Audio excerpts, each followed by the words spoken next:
சென்னை திருவேற்காட்டில் உள்ள தனியார் மண்டபத்தில் நாம் தமிழர் கட்சியின் மாநில பொதுக்குழு கூட்டம் தொடங்கியிருக்கிறது. நாம் தமிழர் கட்சியின் மாநில பொதுக்குழு கூட்டம் தொடங்கியிருக்கிறது. அண்மை செய்தியாக பார்த்து வருகிறோம். நாம் தமிழர் கட்சியின் தலைமை ஒருங்கிணைப்பாளர் சீமான் தலைமையில் சென்னை திருவேற்காட்டில் உள்ள தனியார் மண்டபத்தில் பொதுக்குழு கூட்டம் தொடங்கியிருக்கிறது. விவரங்களை வழங்குவதற்காக செய்தியாளர் முருகேசன் இணைப்பில் இருக்கிறார். முருகேசன், பொதுக்குழுவுக்காக என்னென்ன ஏற்பாடுகள் செய்யப்பட்டிருக்கு? குறிப்பா பொதுக்குழுவில் என்னென்ன முக்கிய தீர்மானங்கள் நிறைவேற்றப்பட இருக்கு? பிரியரசி, நாம் தமிழர் கட்சியின் தலைமை ஒருங்கிணைப்பாளர் சீமான் தலைமையில் சென்னை திருவேற்காட்டில் உள்ள தனியார் அரங்கில் பொதுக்குழு கூட்டம் தற்போது தொடங்கி நடைபெற்று வருகிறது.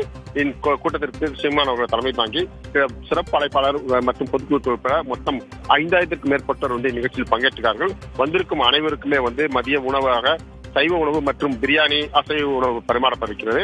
கூட்டத்திற்கு கிட்டத்தட்ட 5000க்கும் மேற்பட்டவர்கள் கூட்டத்தில் பங்கேற்றார்கள். வந்திருக்கக்கூடிய பொதுக்குழு உறுப்பினர் அனைவருமே உள்ளே செல்லும் போது அவருடைய மொபைல் எல்லாம் வாங்கி வச்சுக்கிட்டு தான் உள்ள அமைச்சிருக்காங்க. இருந்தாலும் ஒவ்வொரு நிகழ்வாக கூட்டம் தொடங்கிய போது புதுவை தமிழ்தாய் வாழ்த்து பாடிதான் வழக்கம் போல் கட்சி எந்த ஒரு நிகழ்வாக இருந்தாலும் புதுவை தமிழ்தாய் வாழ்த்துடன் தான் நிகழ்வு தொடர்வார்கள். அதற்கு புதுவை தமிழ்தாய் வாழ்த்து பாடிய பிறகு பொதுக்குழு கூட்டம் தொடங்கி தற்போது நடைபெற்று வருகிறது. இந்த கூட்டத்தில் கிட்டத்தட்ட 26 தீர்மானங்கள் நிறைவேற்றப்பட்டிருக்கிறது.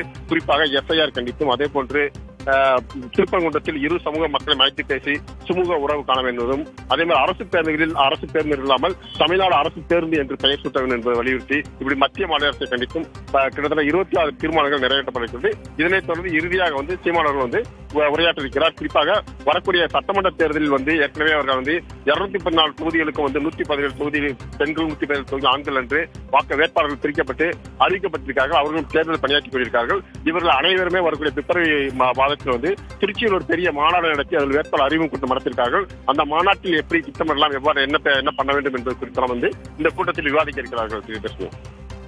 பொதுக்குழுவுக்காக என்னென்ன ஏற்பாடுகள் செய்யப்பட்டிருக்கு, என்னென்ன தீர்மானங்கள் எல்லாம் நிறைவேற்றப்பட இருக்கு அப்படின்னு குறிப்பிட்டீங்க முருகேசன். நாம் தமிழர் கட்சியின் தலைமை ஒருங்கிணைப்பாளர் சீமான் உள்ளிட்ட வேறு எந்தெந்த முக்கிய நிர்வாகிகள் எல்லாம் பொதுக்குழு கூட்ட மேடையில பேச இருக்காங்க? அது தொடர்பான தகவல் இருக்கா? வழக்கம் போல் பொதுக்குழு என்றால் சீமானை பொறுத்த வைக்கும் கட்சியில் உள்ள அடிப்படை உறுப்பினர்கள் அனைவருமே பேச வைப்பதா வழக்கம். இதில் பொதுக்குழு உறுப்பினர்கள் அனைவருமே தங்களுடைய கருத்துக்களை, அதாவது வரக்கூடிய சட்டமன்ற தேர்தலில் எல்லா தேர்தலையும் போல இந்த தேர்தலில் அவர்கள் தனித்து போட்டியார்கள். கடந்த தேர்தலில் அவர் தனித்து போட்டி 8.22% வாக்குகள் பெற்றிருக்கார்கள்.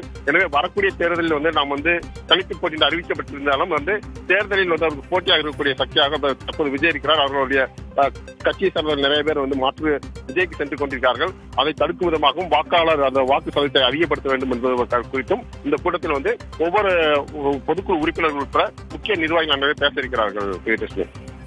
தகவல்களை வழங்கியதற்கு நன்றி முருகேசன்.